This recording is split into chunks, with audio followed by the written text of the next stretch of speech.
A very sharp-eyed, astute viewer pointed something out about yesterday's video that I completely missed, and to be fair, so did Southern Prepper 1. We were briefly covering one of his videos where he talked about turning a shed into a tiny home.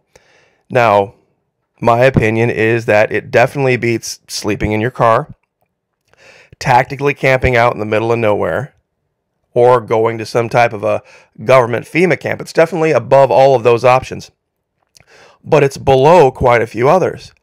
But this viewer, they inboxed me over at the Florida Maquis Patreon channel and said, Florida Maquis, both you and Southern Prepper 1 missed this huge detail.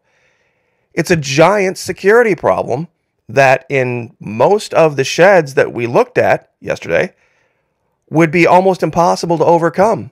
And I have to admit, he was absolutely right. Now, we're going to cover that and some amazing, incredible news coming out of Croatia. Real quick, though, as always, I want to say thank you to everyone who continues to join us over at the Florida Maquis Patreon channel, where it's only $1 per month. We kind of touch on this subject about decision-making during grid down when things finally collapse completely. There are those out there, pardon me. Sorry about that. There are those out there who have a plan to go out and tactically camp and be homeless if they were ever forced to. And I've made allegation that, at least perhaps for the fair sex, females, XX chromosome females, that there are other options that may not seem to be as nice as you would like, but are definitely better options. We, of course, only can talk about that at the Patreon channel, which is $1 per month. Even less if you sign up for an entire year.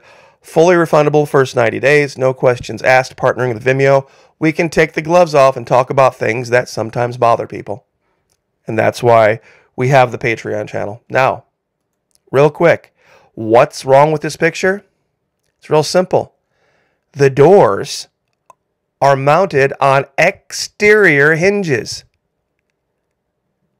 Meaning all somebody would have to do is literally have a screwdriver. It didn't matter if your door's locked or not. They can just come pull the screws out of the hinges and off come the doors. And as I looked through, there was only one of these sheds that I saw that actually had a properly mounted front door. But this one also had exterior hinges. He shows this one. This is the right way of doing things. This is an awful lot of glass, though. Doesn't look like that would be too hard to get through. But a lot of these sheds, you would have to completely rework how the doors were mounted. There was another one, too, I wanted to show that showed the exact same thing. Yeah, this, look, exterior hinges. Exterior hinges. It's a giant problem. Now, there's also this absolutely insane story coming out of Detroit. And what makes it insane is they paint the article like it's some type of salvation. Like it's some kind of wonderful, fantastic, great deal idea. House about that. Inside the tiny home village with cheapest houses in the city, rent is $250 a month? And they have extra benefits? Well, I want to read about this. One major city has built a tiny home village for low-income workers where rent is as cheap as $250 a month. In Detroit, Michigan, that should tell you everything you need to know.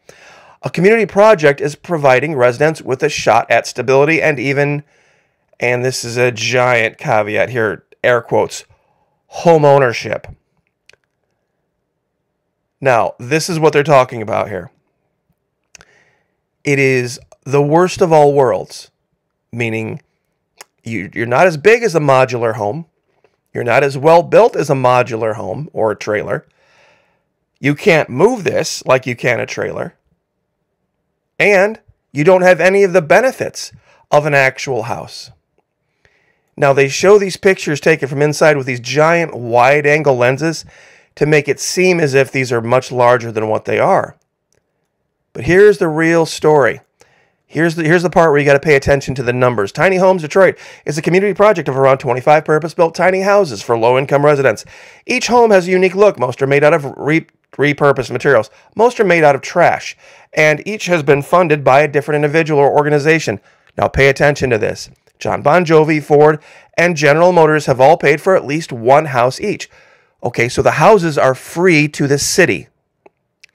The houses are paid for by these big donors.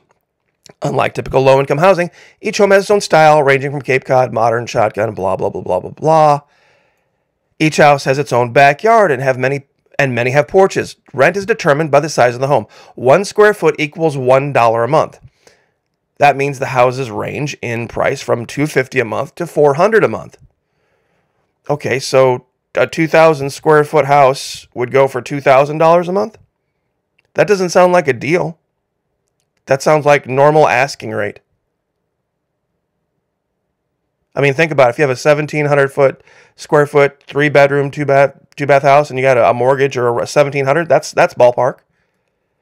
But the benefits don't end there. Here's the part where nobody puts the 2 and 2 together. Once the renter has paid rent for 7 years, they'll be given the deed to the house mortgage-free. Not the land, the house. Residents also receive free financial literacy classes, which are mandatory to attend. These monthly lessons teach about debt management, income, and home maintenance. While applications to be residents have closed, many current renters were formerly homeless. Now, let's back up here a bit for the money. Let's say you're paying $250 a month. Back up here. You're paying $250 a month for 7 years. That's $250 a month is $3,000 a year. You're paying $21,000 for a tiny home that was retail, probably $3,000 or $4,000. But wait, the city didn't pay that. It was donated. So you're going to pay $21,000 to the city. They're going to give you a deed to the home, not the property, because if you own the property, you have to pay taxes on the property, which you will pay forever. Now, do you think these folks are going to save for a new hot water heater? Do you think they're going to save for new siding? Do you think they're going to save for a new roof? Or a new stove when it goes out? Now, this one, somewhat ridiculously, has a steel door mounted to 3/4-inch OSB. And trust me, that's all this is. These sheds, this is just, I know they look like nice solid walls. Guys, it is just a piece of 3/4-inch glue board. That's basically where they take a bunch of crap wood, they chop it up into little bits, they mix it with glue, and then they press it into a sheet. And then they paint it. That's all this is. It would not take any effort, virtually any effort whatsoever, honestly, to kick this in. Standard adult man with just a boot on, a good solid boot, could easily kick this door in. Forget about just pulling the hinges off. With a screwdriver, you could kick right through it. And this is, from the Sun. This guy talks about his, wait, that's not the one I wanted. Here you go. This one has doors that slide left and right. The hinges are on the bottom. All you got to do is pull those off. Basically, the point I'm making is that it's not safe. Not safe at all. You kick right through this. Little single pane glass. It's a shed. If you think a modular home or a trailer community is dangerous, what do you think a tornado would do to one of these? Once again, exterior hinges. This one's got a decent door, but it's all glass. And then you could just kick in these. If your door doesn't look like this, you're probably going to have a security issue. Grid down, power down, end of the world type of scenario. I mean, nothing's undefeatable, but this is a steel door in a steel door frame that's mortared into the brickwork. You're not kicking this in. With steel deadbolt, you're not kicking this in. 2 guys aren't kicking this in. They aren't taking this door down. And this is kind of a standard thing now. 9.5 minutes in, I just wanted to cover that. And we'll cover more over at Patreon and in detail about why it's a good idea, especially for the fair sex, to not get caught up in the tiny home communities. Those are going to be very, very dangerous for women. There's a story out of Croatia that when I saw it, I couldn't believe it. They found this road under this bay. and they've been diving on it. They say it's 7,000 years. Well, they took this picture, and I looked at it, and my jaw hit the floor. Have you seen it yet? Have you seen it yet? This is the picture they took of this what they describe as an artificial, what was at one time an artificial island out in the middle of this bay that had a road that led to the main island. Now let's take a look at this with Google Earth Pro. Here's the island they're talking about. And let me zoom out here to give everybody perspective as to where this is.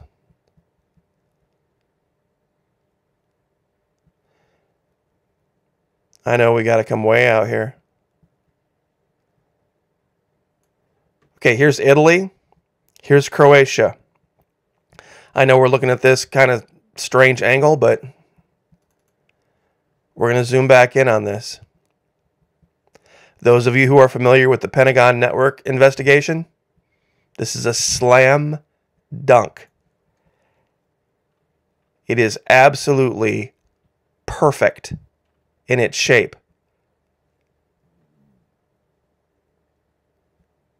And once again, science, mainstream science is saying this was artificially created 7,000 years ago. Why?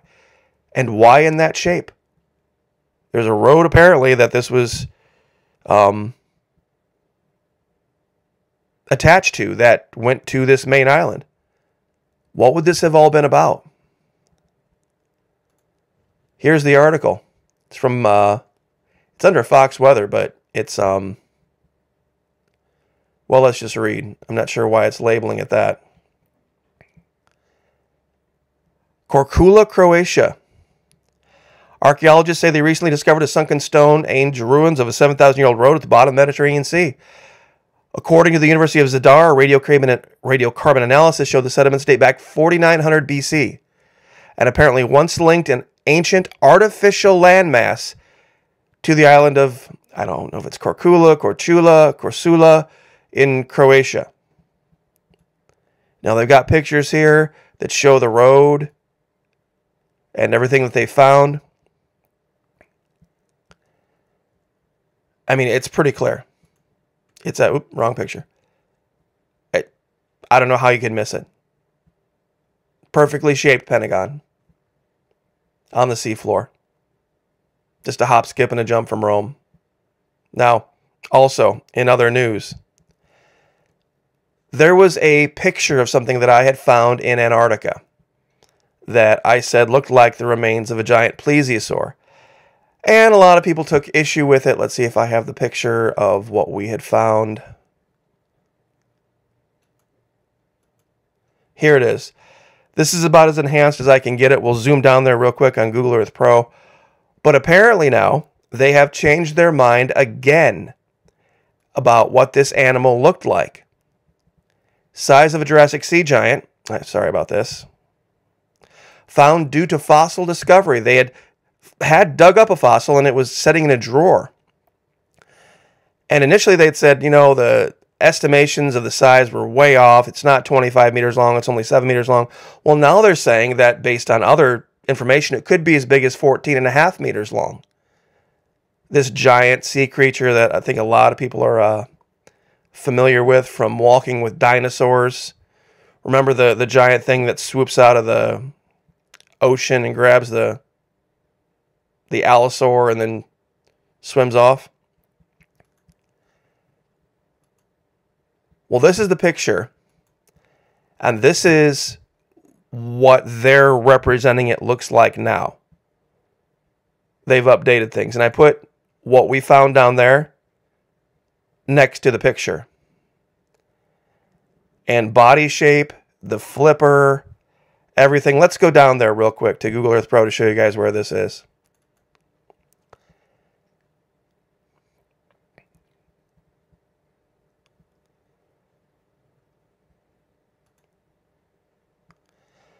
Now, in the original find, it's very dark. And there's almost nothing you can do to lighten it up, but this is the original find.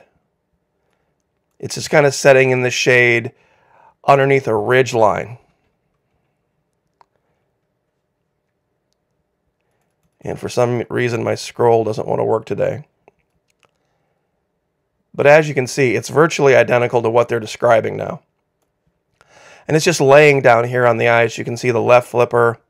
The enhanced picture actually reveals the other flipper right here that it's laying on top of. So this is its, what would be its port.